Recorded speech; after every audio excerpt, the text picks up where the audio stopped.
D G S P R صاحب نے ایک پریس کانفرنس کی جہاں پہ انہوں نے ہندوستان کے گھٹیا لبادے کو بے نقاب کیا. ان کا جو ایک دہشت گردی پھیلانے کا جذبہ ہے پاکستان میں اس کو بے نقاب کیا, اور اس کے اندر انہوں نے مختلف شواہد ایویڈنسز پریزنٹ کیے کہ انڈیا پاکستان میں پچھلے کئی سالوں سے کتنی دہشت گردی کر رہا ہے. اس طرح کی پریس کانفرنس ہم نے انڈیا کی طرف سے نہ پہلگام کی باری دیکھی جو ایک فالس فلیگ آپریشن تھا, نہ کسی اور وقوعے پہ دیکھی. ہم نے انڈیا کی ایک بیہودہ حرکت جہاں پہ وہ یونیلیٹرلی ایکٹ کرنا چاہتے ہیں دنیا کے نارمز کو ڈسکریڈٹ کرتے ہوئے, وہ اپروچ دیکھی. الحمدللہ ثم الحمدللہ پاکستان نے اس کا منہ توڑ جواب دے دیا کہ انڈیا اب دوبارہ یہ حرکت کرنے کا سوچے گا نہیں انشاءاللہ تعالیٰ, اور جب کرے گا تو اسی طرح منہ کی کھانی پڑے گی. ڈی جی ایس پی نے پریس کانفرنس میں کہا کہ بلوچستان کے لوگ ریاست پاکستان کے ساتھ کھڑے ہوئے ہیں. وہاں پہ انہوں نے ایک باپ کا بیان بھی چلایا جس کی 2 بچیاں شہید ہوئی تھی پچھلے خزدار والے ٹیررسٹ حملہ میں, اور واقعتاً اس باپ کا جذبہ دیکھ کے انسان سوچنے کو مجبور ہوتا ہے کہ اس بندے کا دل پاکستان کی محبت سے بھرا ہوا ہے. جب انہوں نے سارا یہ پروسیس کمپلیٹ کیا, بی ایل اے کا بتایا, ان کی فنڈنگ کا بتایا, ان کی ویپنز کا بتایا کہ فتنۃ الخوارج اور فتنۃ الہندوستان کیسے طالبان کا نیکسس استعمال کر کے آپریٹ کر رہے ہیں, تو جو پہلا سوال کیو این اے میں پوچھا گیا, جو کوشچن آنسر سیشن ہوتا ہے, وہ آزاد ڈیجیٹل کی جرنلسٹ تھی, ان کی طرف سے پوچھا گیا کہ جناب مارنگ بلوچ کے بارے میں کیا پرسپیکٹو ہے. تو D G S P R صاحب نے کہا کہ یہ پراکسی ہیں انڈیا کی. سب سے پہلی چیز, پاکستان کی ریاست میں جو پاکستان کا پاسپورٹ ہولڈر ہے اس کو پاکستان کے قانون کے مطابق ٹریٹ کرنا ہوگا. کیا ریاست پاکستان کی کورٹس میں ثابت کر سکتی ہے مارنگ بلوچ ٹیررسٹ ہے؟ اگر ثابت کر سکتی ہے تو فوراً اس کے اوپر مقدمہ کیا جائے. کسی دہشت گرد کو برداشت نہیں کیا جائے گا. یہ میں کلیئرٹی کے ساتھ بات کر رہا ہوں, کسی بھی دہشت گرد کو برداشت نہیں کیا جائے گا. لیکن دہشت گردی کا سرٹیفکیٹ سیاستدان اور ریاستی ادارے نہیں دیں گے, کورٹس دیں گے. کورٹ کے پروسیجر کے تھرو چیز ہوگی. اگر اس کے بغیر کوئی چیز ہوتی ہے تو پھر ہم بلوچستان کا معاملہ حل نہیں کر پائیں گے. بلوچستان کے اندر بی ایل اے جیسے دہشت گرد اور ڈرپوک گروہ ہمارے بچوں, ہمارے مزدوروں کو ٹارگٹ کرنا شروع ہو گئے, اور بلوچستان کے اندر اس کے ساتھ ساتھ ایک ہیومن رائٹس کی تحریک بھی چل رہی ہے. ہم کائنڈلی وائٹ واش مت کریں بلوچستان کے پرابلمس کو. کے پی کے اندر ہم نے دیکھا کہ جب ٹی ٹی پی اور پاکستان کی فوج آپس میں جنگ لڑی, اس کے اندر جو ظلم اور بربریت ٹی ٹی پی نے کیا اور پاکستان کی فوج سے ہوا, اس کے تحت بنی پشتون تحفظ موومنٹ. ہم نے اس کے ساتھ بھی وہی حرکت کی کہ ان کو پرسونا نان گراٹا, دہشت گرد, ملک دشمن ڈکلیئر کیا, تو ہم نے ان کو آئسولیٹ کر دیا. لیکن بار بار منظور پشتین صاحب ٹی ٹی پی کو کنڈیم کرتے رہے, دہشت گردی کو کنڈیم کرتے رہے, محسن داوڑ صاحب کنڈیم کرتے رہے, علی وزیر کنڈیم کرتے رہے. ہر علاقے کی ایک رائٹ ہے کہ وہ ہیومن رائٹس چارٹر کے مطابق, پاکستانی کانسٹیٹیوشن کے مطابق وہاں پہ انفورسمنٹ آف لاء دیکھیں. جب ہم یہ ڈینائی کرتے ہیں ہم اپنے لیے مسئلہ, پرابلم, دقت کریٹ کرتے ہیں. لیکن یہاں پہ میں پھر کہنا چاہوں گا کہ کوئی بندہ اس کو ایک جہادی مشن بنا کے اسٹیٹ کے خلاف ویپن اٹھائے گا تو وہ دہشت گرد ہی ہوگا. آپ کو کوئی بھی شرعی قانونی جواز نہیں ہے کہ آپ اسٹیٹ کے خلاف آرمز اٹھائیں, اور پھر آپ اتنے بزدل ہوں کہ آپ چھوٹے بچوں کو ماریں, تو پھر آپ تو انسان کہنے کے بھی لائق نہیں رہتے. اب جو بات ہے نا وہ اس سے بہت آگے جا چکی ہے کہ ڈرگز بری چیز ہے یا ڈرگز نہیں کرنے چاہیے. اب بحث اس موضوع پہ ہوتی ہے کہ کون سے ڈرگز کرنے چاہیے اور کون سے ڈرگز نہیں کرنے چاہیے. ایک سیریز ہے, انگلش سیریز ہے جو کہ اس کا نام ہے بریکنگ بیڈ. ورلڈ میپ پہ یہ ڈرگ جو ہے اس سیزن کے بعد سے آئی. When it comes to heroin تو یہ شاید سینیریو اب بھی یہی ٹرو ہے کہ there are a few big guns and then وہ spread out کرتے ہیں and وہ آپ کی اسٹریٹس میں آتا ہے پورے لاہور کے اندر. I don't know who these mafias are. They are stronger than the government maybe.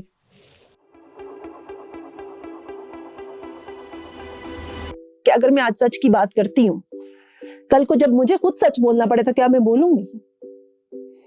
کیا میں اتنی سچی ہوں کہ میں اپنے سچ کا نقصان برداشت کروں؟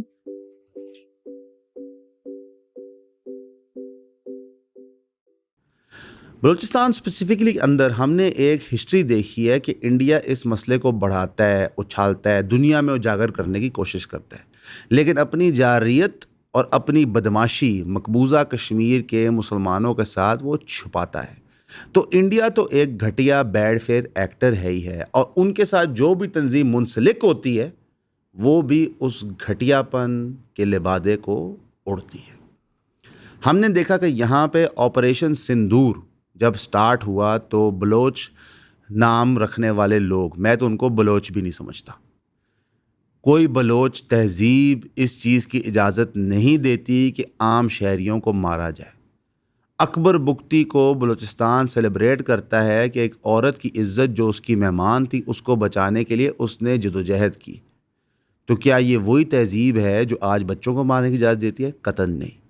نہ ہی BLA بلوچ تہذیب کو ریپرزینٹ کرتی ہے, نہ ہی اسلام کو ریپرزینٹ کرتی ہے, نہ ہی ریاست پاکستان کو ریپرزینٹ کرتی ہے.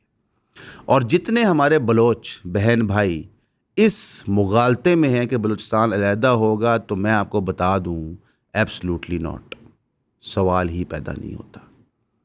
ہمارے سے کئی گنا بڑی اکانومی, کئی گنا بڑی ریاست کو ناکو چنے چبوا دیے گئے ہیں, ناک سے ان کی لکیریں ہم نے رگڑوائی ہیں. تو یہ 1500 آپ کے سو کالڈ جہادی, آپ کے کامریڈز کچھ نہیں پڑھ سکیں گے. در حقیقت یہ ایتھنک نیشنلزم کی تحریکوں کا وقت ختم ہو چکا ہے.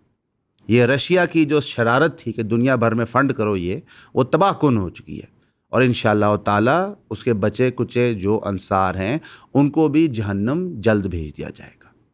لیکن یہاں پہ میں پھر بات کروں گا کہ جس کے پاس اسلحہ نہیں ہے, جو اسٹریٹ پہ پروٹیسٹ کر رہا ہے, وہ دہشت گرد نہیں قرار دیا جا سکتا جب تک کہ آپ کے کورٹس یہ آرڈر مت دیں. کوئی ریاستی ادارہ, کوئی سیاسی جماعت سرٹیفکیٹ نہیں بانٹے گی کہ کون ملک سے محبت کرتا ہے, کون دہشت گرد ہے یا کون نہیں ہے.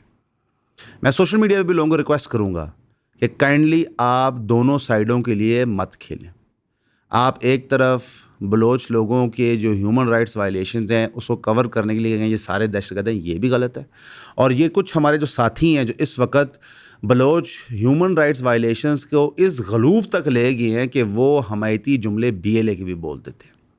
اس وقت بلوچ یکجہتی کمیٹی سے میں کلیئر کٹ درخواست کرتا ہوں ان تک ہمارا پیغام پہنچے کہ جناب والا جب آپریشن سندور ہو رہا تھا تو آپ کا کوئی پوسٹ, کوئی ٹویٹ, کوئی میسج ہم نے نہیں دیکھا کہ یہ انڈیا کی جو ظلم ہے جو انہوں نے انوسنٹ لوگوں کو بہاولپور, مرید کے اور دیگر علاقوں میں مارا, اس کی ہم مذمت کرتے ہیں. کیا آپ کی جان جائے اور پنجاب بیٹھے لاہور میں ایک چینل آپ کی آواز اٹھائے, یہ جائز ہے, لیکن جب پاکستانی مارے جائیں, شہید کیے جائیں تو آپ خاموش بیٹھے رہیں؟ اس طرح کا دوگلا پن قطعاً نہیں برداشت ہوگا. آپ کو آج آ کے الوداع کہنا ہوگا BLA کو اور یہ جتنے لوگ انڈیا کے فنڈڈ دہشت گردی پاکستان میں کروا رہے ہیں. کلبھوشن یادو یہاں پکڑا گیا تھا, بے نقاب کیا گیا اس کا اور انڈیا کا چہرہ دکھایا گیا دنیا کو کہ جناب یہ دہشت گردی ہو رہی ہے, کروائی جا رہی ہے. میں بلوچستان کے لوگوں کو یہ کہنا چاہوں گا کہ جو یہ آپ کے سو کالڈ لیڈرز ملک سے باہر بیٹھے ہوئے ہیں, اربوں روپے کی جائیدادیں انجوائے کریں اور آپ کو مار رہے ہیں, یہ کبھی بھی نہیں چاہتے کہ بلوچستان کا مسئلہ حل ہو. یہ چاہتے ہیں کہ یہاں پہ پرپیچول وار ہو تاکہ ان کی دکانیں چلتی رہیں, انڈیا کا پیسہ ان کو آتا رہے. بلوچستان کا مسئلہ کو پتہ ہے کون حل کرنا چاہتے ہیں؟ پاکستانی لوگ, کیونکہ آپ ہمارے بہن بھائیاں پاکستانی ہیں. آپ کی جو جائز خواہش ہے سر آنکھوں پہ, لیکن جو ناجائز خواہش ہے تو وہاں پہ آپ کے سر ہم زمین پہ گرا دیں گے. یہ بہت آج سخت گفتگو ہے ریاست کے لیے بھی, سیاسی جماعتوں کے لیے بھی اور بلوچستان کے لوگوں کے لیے بھی. آپ کو فیصلہ کرنا ہوگا کہ آپ کس صف میں کھڑے ہیں. باقی پاکستان کی انٹرنل پالیٹکس کے پوائنٹ آف ویو سے ایون کا موقف وہی ہے یا ریاستی اداروں کا کوئی تعلق نہیں ہے اس کے اندر. D G S P R صاحب نے یہ بھی بات کی کہ in comparison to Indian media ہمارا میڈیا زیادہ فری ہے. یہ انہوں نے غلط کہا. ہمارے میڈیا پہ جو فزیکل ظلم ہوا ہے وہ انڈیا میں نہیں ہوا. انڈیا میں مقدمات اب شروع ہوئے ہیں پچھلے 3-4 سالوں میں. ہماری 70+ سالوں کی ہسٹری ہے جرنلزم کو دبانے کی. جنگ میں ہم آپ کے ساتھ ہیں, انڈیا کو چھکے چھڑوانے میں ہم آپ کے ساتھ ہیں, دہشت گردوں کو مارنے میں ہم آپ کے ساتھ ہیں, لیکن جھوٹ میں ہم آپ کے ساتھ نہیں ہو سکتے.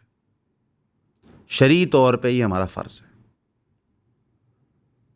قطعاً ہم اس چیز کو سپورٹ اور کنڈون نہیں کر سکتے. ہماری ہسٹری لٹرڈ ہے جرنلزم اور جرنلسٹ کے ساتھ ظلم کی, بار بار ظلم کی. عمران خان کا نام ٹی وی پہ نہیں لیا جا سکتا تھا. اس سے اور بڑا ظلم کیا ہو سکتا ہے ماڈرن ڈے اینڈ ایج میں کہ سب سے مقبول سیاسی جماعت کے لیڈر کا نام لینا منع ہے. یہ اسی طرح ہے کہ انڈین میڈیا پہ راہل گاندھی کا نام لینے کی اجازت نہ ہو یا نریندر مودی کا نام لینے کی اجازت نہ ہو. میں 7-8 سال کی عمر کا تھا جب سے پاکستان میں دہشت گردی کے واقعات شروع ہوئے اور عروج پہ گئے. لمحہ بہ لمحہ ہم نے دیکھا لاہور, پنجاب, سندھ, بلوچستان, KPK بمباری میں ڈوب گیا, لیکن پاکستان کی قوم اور پاکستان کے ریاستی ادارے اور سیاسی جماعتیں لڑتی رہیں, شہادتیں دیتی رہیں. لیکن اس کا یہ مطلب نہیں ہے کہ جو جینون آوازیں ہیں وہاں پہ ان کو دبایا جائے. کیا پاکستان میں ہیومن رائٹس وائلیشنز ہیں؟ بالکل ہیں, کوئی شک نہیں اس میں. کیا بلوچستان کے اندر ہیومن رائٹس وائلیشنز ہوئی ہیں؟ بالکل ہوئی ہیں, اس میں بھی کوئی شک نہیں. کیا KPK میں ہوئی ہیں؟ بالکل ہوئی ہیں. کیا سندھ میں ہوئی ہیں؟ بالکل ہوئی ہیں. ابھی سندھ میں پروٹیسٹ ہو رہا تھا پانی کے معاملے پہ, وہاں گولیاں چلی ہیں. تو اس طرح کی سچویشن کے اندر آپ بلیک اینڈ وائٹ نہیں کر سکتے پکچر پینٹ. نہ DGISPR صاحب کر سکتے ہیں, نہ ہی بلوچ یکجہتی کمیٹی کر سکتی ہے. پاکستان کی عوام بیوقوف نہیں ہے. نہ ہمیں انڈیا بیوقوف بنا سکا اپنے گھٹیا وار پروپیگنڈا سے, نہ BLA کے دہشت گرد ہمیں بیوقوف بنا سکے, نہ ہی یہ جھوٹی بلوچ جو نام رکھ کے باہر بیٹھے ہوئے ملک سے شکلیں چھپا رہے ہیں میڈیا پہ آنے کے لیے, جو ٹاؤٹی کر رہے ہیں انڈیا کے لیے, وہ ہمیں بیوقوف بنا سکے. اور نہ ہی مارنگ بلوچ ہمیں بیوقوف بنا سکے گی اگر آپ ثابت کریں کہ وہ ٹیررسٹ. ہم علیہ اعلان یہ بات کرتے ہیں کہ جو دہشت گرد ہے وہ ہم میں سے نہیں ہے, ہم نہیں چھوڑیں گے, آپ کے ساتھ ہیں. پاکستان کو ریکوائرمنٹ ہوگی ہم اپنی جان بھی دیں گے, مال بھی دیں گے دہشت گردی کو ختم کرنے کے لیے. لیکن اگر آپ کسی کو دہشت گرد ثابت نہیں کر سکتے, اس کو دہشت گرد کہیں بھی مت. یہ غیر اخلاقی, غیر آئینی اور غیر شرعی. میں امید کرتا ہوں کہ اس گفتگو سے اگر آپ نے کچھ سیکھا ہو تو وہ یہ ہو کہ کتنی بڑی ذمہ داری ہوتی ہے کسی پہ لیبل لگانے سے پہلے. قانون کا تقاضا یہ ہے کہ you are innocent until proven guilty. لیکن انفارچونیٹلی آج کا معاشرہ آپ کی تہمت کو سچائی مان کے, آپ کے بارے میں اوپینین بنا کے آپ کی زندگی برباد کر دیتا ہے. یہ ہم اب نہیں ہونے دے سکتے. اگر ہم نے ایز اے قوم یونائٹ کرنا ہے تو ہمیں یہ جھوٹ ختم کرنا ہوگا. اس کو ختم کیے بغیر ہم آگے نہیں بڑھ سکتے. مسلمان اور مشرکین میں فرق ہی ایمان اور سچائی کا ہوتا ہے. جب جب آپ ایمان اور سچائی کا راستہ چھوڑیں گے آپ کی قوم, آپ کی نسل تباہ ہوگی. آج BLA کی تحریک 1500 سے آگے اس لیے نہیں بڑھ پاتی کیونکہ وہ جھوٹ اور فریب پہ رلائے کرتے ہیں. وہ خود ڈالرز انڈیا سے لے کے عیاشی کرتے ہیں اور بچیوں کو سوئسائڈ بامبر بناتے ہیں. ہم نے ان کے اصول فالو نہیں کرنے. ہم نے حضرت محمد صلی اللہ علیہ وسلم, خلفائے راشدین کے اصول فالو کرنے ہیں کہ ایمان اور سچائی کی بنیاد پہ ہم نے گفتگو کرنی ہے، اوپینین بنانا ہے اور اگلے کی بات سننے کا حوصلہ رکھنا ہے۔ ہمیشہ کی طرح آپ کا سننے کا شکریہ۔